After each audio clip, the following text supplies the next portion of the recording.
Olá a todos e a todas, seja bem-vindo, seja bem-vinda a mais uma edição do GNC, Gestão, Negócios e Conjuntura, um programa da Escola de Negócios em parceria com a Escola da Indústria Criativa da Universidade Municipal de São Caetano do Sul, trazendo temas de nosso dia a dia para nos ajudar a entender os principais assuntos relacionados à gestão, ao mundo dos negócios e às questões econômicas da atualidade. Um espaço de reflexão e debates que espera contar com sua participação direta por meio de nossos canais virtuais. E lembre-se que o programa ocorre todas as quintas-feiras às 18h30, com a presença de especialistas convidados para falar do assunto em pauta. Não fique de fora desta. Meu nome é Volney Gouveia, sou professor e gestor adjunto da Escola de Negócios e coordenador do curso de Ciências Econômicas da Universidade Municipal de São Caetano do Sul. Venha conosco e participe.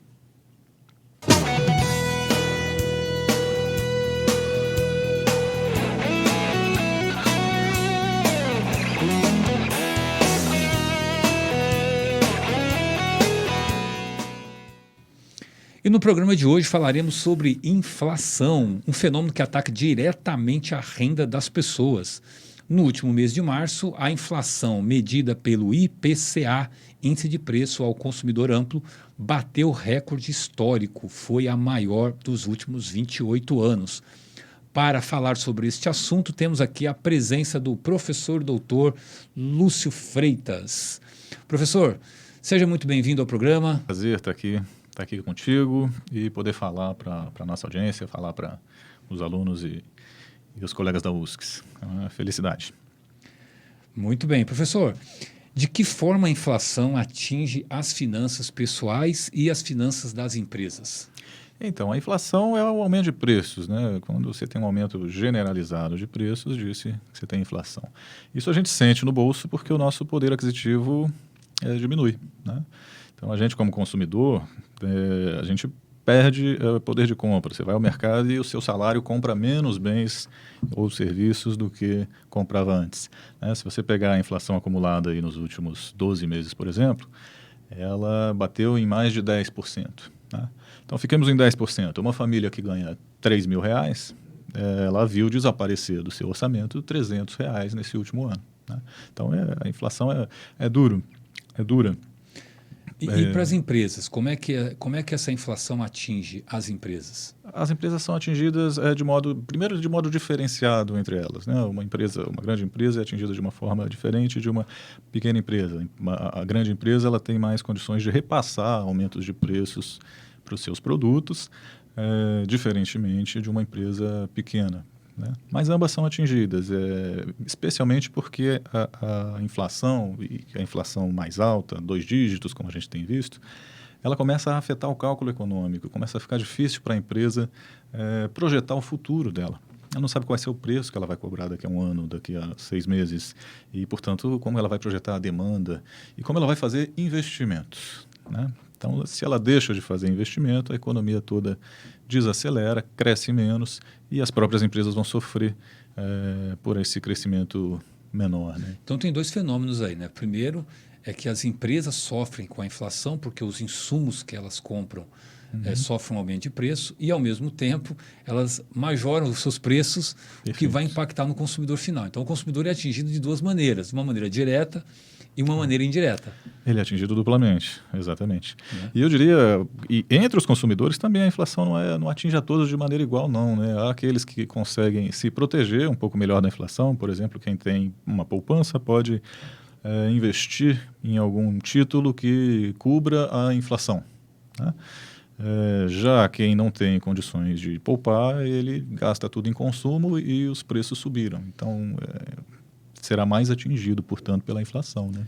Então, esse ponto, professor, é interessante porque, considerando um cenário de brutal desigualdade socioeconômica que temos no Brasil, aliado a um cenário de juros elevado, acaba, de alguma maneira, potencializando essa desigualdade, porque, como você disse, aqueles que têm uma renda mais elevada têm a opção de aplicar isto num título público ou num renda fixa de um banco qualquer, por exemplo, que vai remunerar a inflação, que é alta, Sim. mais uns juros, e aquele trabalhador que ganha menos, que destina boa parte do seu orçamento à aquisição de bens e serviços, cujo preço já está alto, Exato. ele acaba, de alguma maneira, piorando sua situação. Então, é um cenário muito perverso, né? Perverso. A inflação é terrível, ela é um dos fatores que fazem com que a renda seja ainda mais concentrada, né? Ela é um fator concentrador de renda.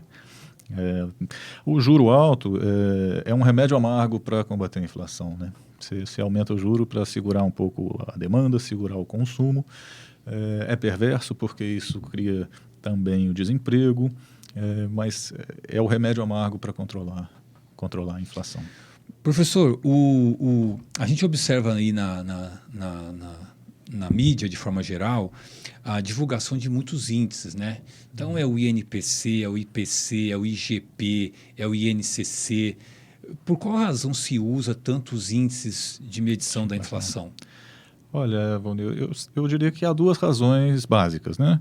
A primeira razão é quando você tenta acompanhar os preços de um mercado específico. Então, você tem, por exemplo, o IVAR da Fundação Getúlio Vargas, que acompanha o mercado de imobiliário, de aluguéis imobiliários. É um índice de preço do aluguel.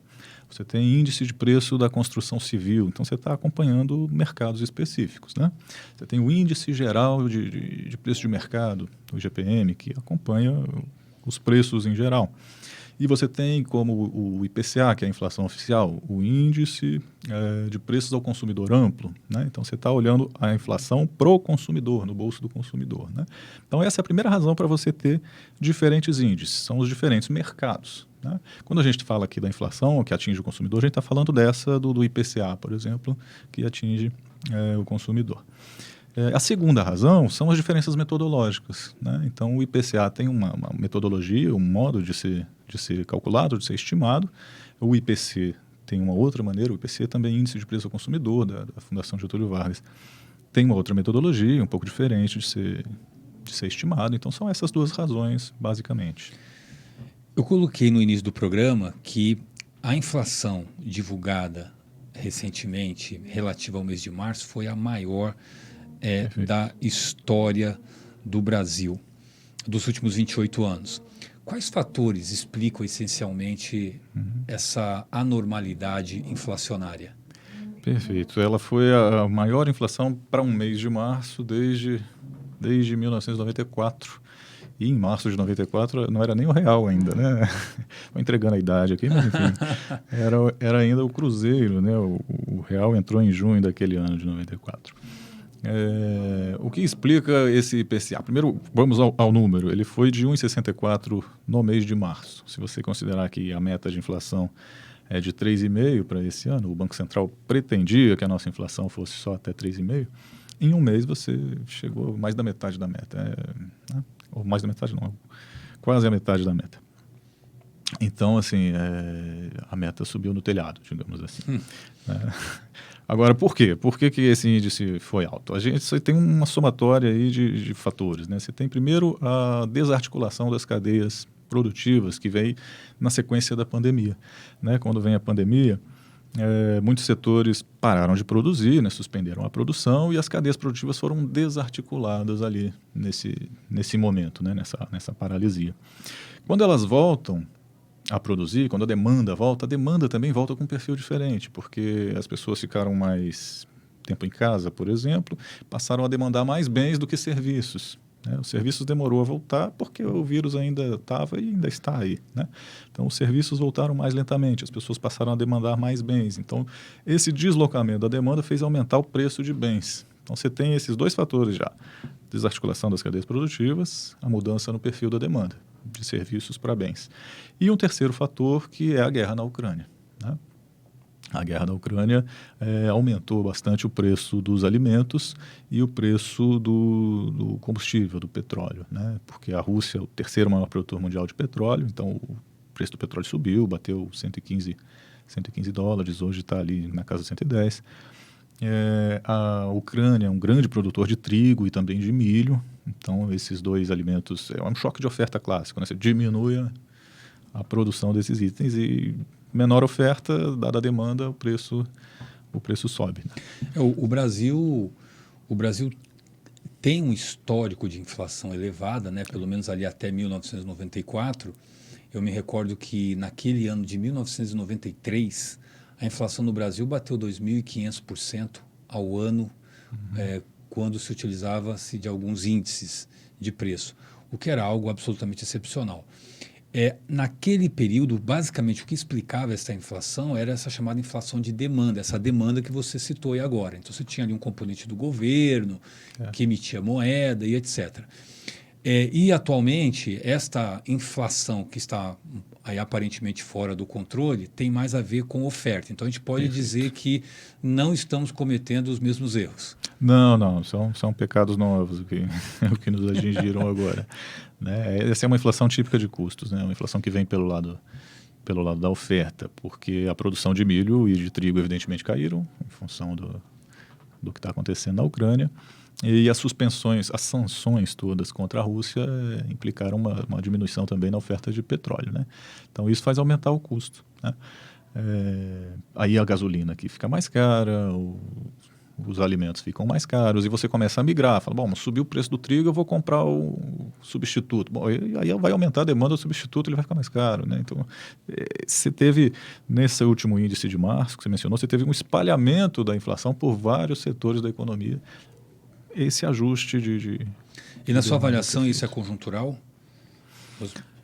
É óbvio que nós economistas somos ótimos para prever o passado, mas a ideia aqui é a gente, analisando o cenário e entendendo um pouco da história econômica brasileira recente, a gente consegue aqui pensar em algum caminho alternativo.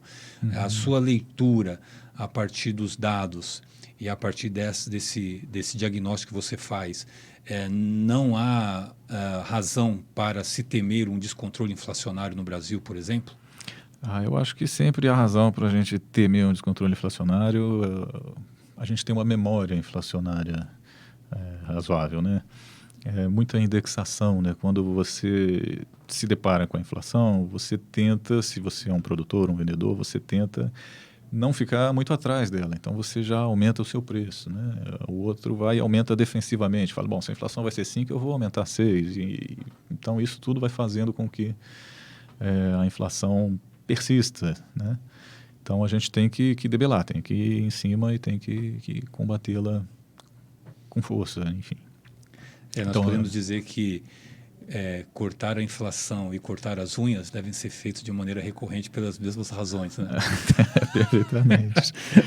Professor, agora, quando você fez uma análise inicial sobre as razões desta inflação, apontando aí que há efeitos ligados à oferta, mas quando a gente olha, quando a gente desagrega, né, essa inflação histórica de março, a gente pode dividir essa inflação em 3 grupos, né? Naquele chamado grupo de produtos comercializáveis, né? Os produtos não comercializáveis, que são os relacionados a serviços. Então, por exemplo, um plano de saúde, uma mensalidade escolar, e tem os chamados preços administrados, que são aqueles relacionados à política do governo, como o preço do combustível, do diesel, gasolina e etc. Qual desses elementos, na sua avaliação, tem impactado mais nesse índice de inflação aí fora de controle? Comercializáveis também um sinônimo bom são exportáveis, né? Bens que você exporta, comercializa com outros países, né?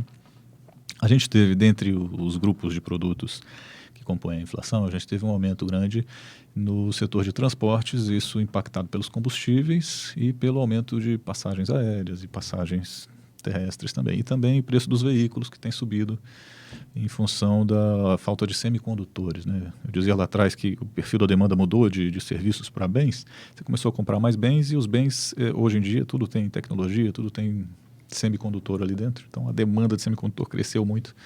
Por isso que faltou, e aí o preço do automóvel cresceu. Então, o item transporte subiu bastante o preço por essa razão.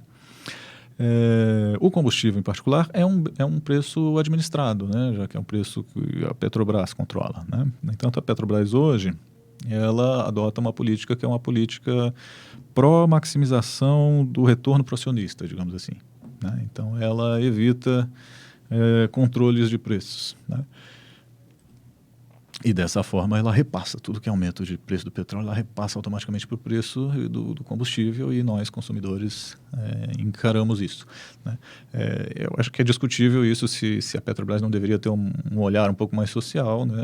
Amortecer um pouco acho que deveria, sem dúvida, amortecer um pouco esse aumento de preço, mas de uma maneira consciente e não no supetão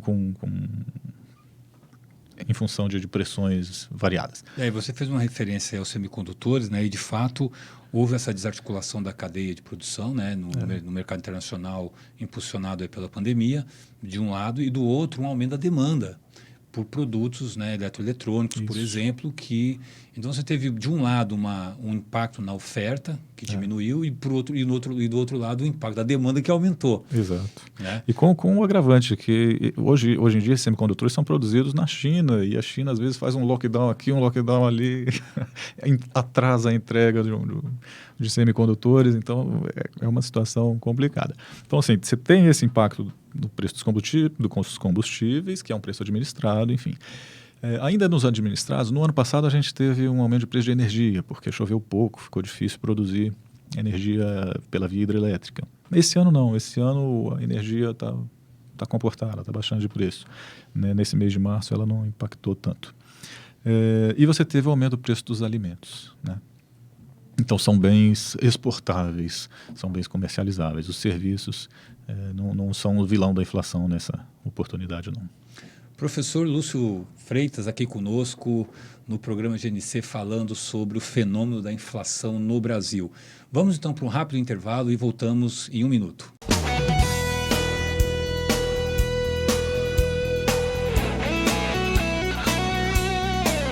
Conhecimento, a melhor ferramenta para transformar a sua vida. E nós, da Universidade Municipal de São Caetano do Sul, sabemos disso. Os novos tempos demandam inovações e nossa missão é ajudar o estudante a encontrar um mundo de possibilidades. Com mais de 30 cursos de graduação e programas de pós-graduação nas modalidades Lato e Stricto Sensu, oferecemos todo o suporte necessário para que você consiga atingir os seus objetivos. Unindo mais de 50 anos de tradição com modernos recursos e metodologias, sabemos que o nosso sucesso depende do fator humano. Temos um corpo docente formado e preparado para ensinar e ajudar a vencer desafios. Nosso papel é incentivar e ampliar horizontes. Conciliamos sólidos conceitos teóricos com a prática profissional aplicada ao longo do curso superior, por meio do programa de iniciação científica e também projetos de extensão universitária, deixando assim o estudante preparado para o mercado de trabalho. E para tornar tudo isso possível, temos uma infraestrutura de ponta à sua espera. Ensino, pesquisa, extensão, infraestrutura e conhecimento transformam vidas e podem transformar a sua também. USCS, faça a sua melhor escolha.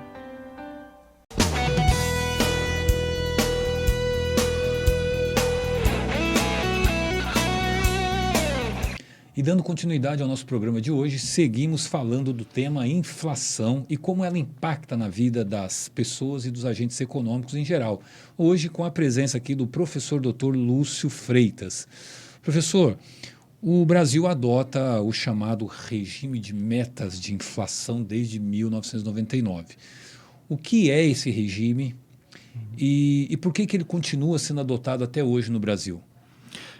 Regime de metas de inflação. É assim, o Banco Central, o Comitê de Política Monetária determina uma meta e anuncia essa meta publicamente. E dá ao Banco Central a missão de perseguir essa meta. Então, né, a meta para esse ano, por exemplo, era que a inflação ficasse até 3,5%. 3,5% centro da meta, ela poderia variar 1,5% para cima, 1,5% para baixo, né? E se ela... Tem-se a meta e tem-se a inflação esperada. Então, o Banco Central acompanha, pergunta aos agentes do mercado produtivo, do setor financeiro, pergunta assim, e aí, que inflação vocês estão projetando daqui para o final do ano? Se a inflação projetada, a inflação esperada estiver acima da meta até o final do ano, o remédio do Banco Central é aumentar a taxa de juros, tá? Para segurar a inflação. Tá? Se a inflação projetada estiver abaixo da meta, então ele diminui a taxa de juros. Então, em linhas gerais, é assim que funciona o regime de meta de inflação. Uma crítica que pode ser feita é que ele põe todo o peso do controle da inflação justamente na taxa de juros, né? Isso é algo a ser discutido. E qual seria a alternativa? Você poderia usar medidas macroprudenciais, você poderia também ter uma meta fiscal que ajudasse a dar mais confiança para as expectativas, confiança para os agentes. Você poderia ter uma interferência maior sobre o câmbio ou alguma coisa do tipo. Há políticas alternativas aí. Aliás, professor, você citou aí a taxa de câmbio, né? A boa literatura econômica estabelece aí uma certa relação entre preço de dólar e inflação. Como você tem visto aí essa relação do dólar com a inflação? Nós tivemos recentemente um recuo aí importante, né, do preço do dólar, saiu ali da casa dos 5,50 para 4,80. A gente pode esperar então que teremos uma inflação menor no futuro ou ainda é muito cedo para falar? Bom, vamos lá. O dólar, quando o real se valoriza e, portanto, o dólar se desvaloriza, né, a nossa taxa de câmbio, nesse caso, cai, né, porque a taxa de câmbio é reais para cada dólar. Né? Então, quando a taxa de câmbio cai, é que a nossa moeda está se valorizando. O que acontece? Acontece que tudo que é importado fica mais barato. Ao invés de gastar R$5 para importar um produto que custe $1, eu vou gastar R$4,50, como estamos aí nos aproximando, né? Então, tudo que é importado fica mais barato. Todos os insumos que a gente importa para produzir bens aqui ficam mais em conta e isso ajuda a segurar os preços, né? Um carro produzido aqui em São Caetano, na verdade ele é montado aqui em São Caetano, mais da metade dele vem importado, então fica mais barato se o câmbio tiver, se o real estiver valendo mais. Então você tem esse efeito, né? Quando a gente desvaloriza, vai acontecer o contrário, vão aumentar os preços, vai aumentar a inflação. Essa queda recente do câmbio, ela tem dois motivos. Ela tem, primeiro, a nossa balança comercial. O Brasil tem exportado muitas commodities, é um grande produtor e exportador de commodities agrícolas e minerais, né? Alimentos e petróleo. Hoje em dia a gente exporta bastante petróleo e minério de ferro, aço, enfim. Esses produtos estão com preço alto e aumentaram ainda mais com o conflito, né? Então você tem uma balança comercial que está muito favorável. Entram muitos dólares porque a gente exporta bastante. Aumenta a oferta de dólares. Além disso, a taxa de juro nossa está altíssima, né? E aí o investidor estrangeiro fala, opa, vou aproveitar esse mercado, botar o meu dinheiro lá e pegar um pouco desse juro para mim. Então entram muitos dólares, a taxa de câmbio aumenta muito a oferta, a taxa de câmbio diminui, né? Isso vai durar até quando? Eu gostaria de saber com precisão até quando vai durar. É difícil de prever o câmbio porque justamente ele reage a muitas variáveis, ele é muito volátil, né? Eu diria que nesse primeiro semestre ele vai ficar mais comportadinho, mas aí o primeiro semestre está acabando já, né? Então é fácil dizer isso. E estamos no ano eleitoral. Perfeito. Há um histórico aí que todo ano de eleição há uma incerteza. O câmbio reage a tudo e há uma incerteza eleitoral reagiria, né? Não tem como não acontecer. Então é difícil de prever o comportamento dele mais adiante. Essa baixa vai ser suficiente para ajudar a controlar os preços? Eu torço para que sim, para que nos próximos meses a gente veja a inflação um pouquinho mais baixa. Mas eu não consigo cravar que isso vai se manter até o final do ano. Tá? Professor, olhando a inflação brasileira, a inflação ela é um fenômeno tipicamente nacional, tupiniquim, ou a inflação ela é um problema global?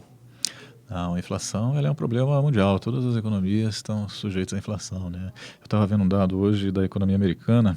É claro que tem aquela frase eu vou errar a frase provavelmente, mas vamos tentar.